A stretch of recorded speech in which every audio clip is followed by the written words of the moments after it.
Saudara-saudara, kali ini saya mau membahas dengan tema khusus ini, yaitu bagaimana pengalaman Pak Yusuf. Ada yang tanya itu setelah boleh dibilang 40 mungkin 50 tahun kalau dihitung dari belajarnya itu berlatih Tai Chi kan, ya kan? Nah, bagaimana lalu setelah itu mengajar baik di eksekutif klub maupun di rumahan yang dulu, karena saya kan carinya uang untuk membiayai kehidupan itu kan dari gaji kantor kan nggak cukup kan, jadi saya harus cari uang dengan mengajar pagi kerja, pulangnya sebelum ke rumah ya ngajar lagi, ya toh. Dan karena itu ya dapat tambahan sana sini untuk membiayai keluarga kan. Jadi lalu pengalamannya ini banyak, ini kalau diceritakan juga bisa berapa episode, ya toh. Yang pertama, saya lalu kok dibandingkan dengan dulu waktu saya masuk belajar Tai Chi itu, karena ada sejarah badannya itu kalau setiap sore itu ya semelangat, sumeng gitu ya, karena lalu ya setiap mandi ya pasti air panas kan. Dulu kan ya air panasnya ya diambil dan digodok di panci lalu dituangkan ke ember kan ya, karena kan keadaan juga belum dalam sebuah pas-pasan kan. Lalu saya jalan kaki, lari pagi, ikut tren pada waktu itu sampai ya, akhirnya selesai itu ya sakit semua badannya, ototnya otot kakinya ya pegel-pegel semua kan, karena lari deg duk apa toh. Dan lalu kalau keringetan ya sebenarnya ya baru-baru terakhir saya membaca buku Fit But Not Healthy gitu. Baru saya terbuka kan. Dan disitulah pentingnya berlatih itu. Nah, sejak saya Tai Chi pagi sore itu nggak ada sama sekali sumengan lagi, gitu. Bahkan pulang dari latihan itu mandinya juga nggak usah pakai air panas lagi kan, ya. Jadi itulah perbaikan yang saya alami. Nah, belakangan ini saya tahu kenapa teman-teman saya rambutnya udah pada botak, ya tuh. Di sini takut beronjol. Saya kok nggak ada yang takut kalau diangkat bini, malahan nggak ada satupun yang rontok. Nah, itu ternyata salah satu yang saya duga baik pengaruhnya adalah pagi-pagi berlatih, ya. Jadi ubun-ubun Anda kan panas, dan ubun-ubun Anda berkeringat, ya. Dan biasanya ya karena mesti masuk kantor kan, kita nggak bisa mandi dulu kan dari tempat ngajar kan, nggak sempet kan ke kantor, sorenya ngajar lagi dikena lagi gitu, kepalanya itu kena kena keringat lagi kan. Jadi karena itu sampai sekarang ini umur 80 juga nggak takut itu rambutnya itu rotok gitu ya. Ya kalau menjadi grey ya nggak mau lah ya. Kita juga seringkali nggak semua tanda-tanda tua itu kan bisa kita cegah kan. Ya biarin aja. Dan ada satu syair kuno itu menganjurkan pada orang-orang yang takut rambutnya putih lalu disemir sana sini, ya toh, repot. Nah, syair kuno itu mengatakan kenapa ya you nggak melihat itu sebagai beautifully white hair itu, ya.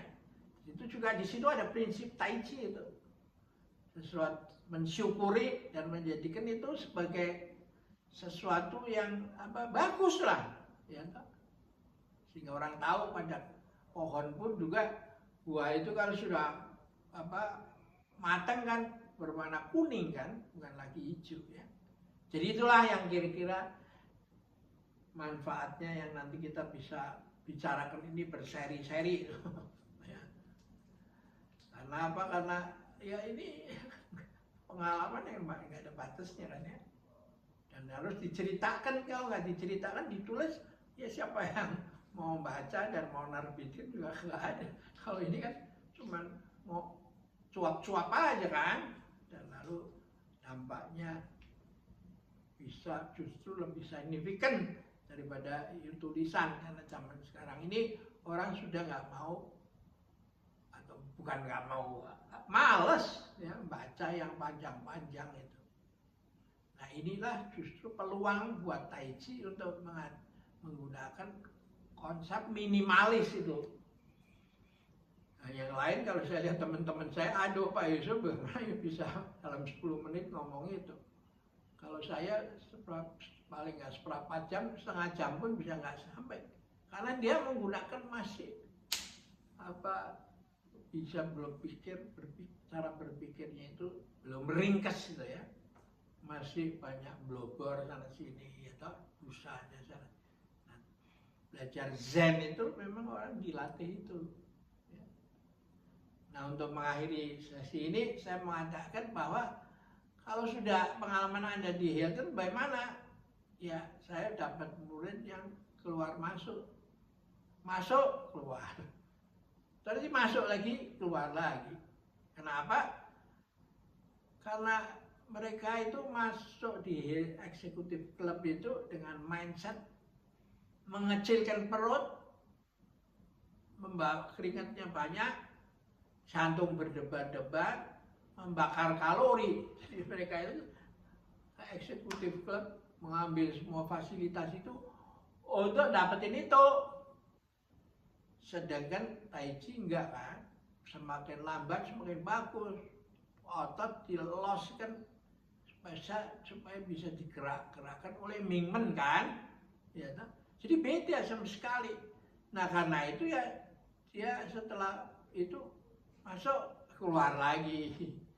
Dan nggak lama dia mikir benar juga itu yang diomong Pak Yusuf ya, masuk lagi, ntar keluar lagi, karena untuk tekun kan nggak gampang kan, ya.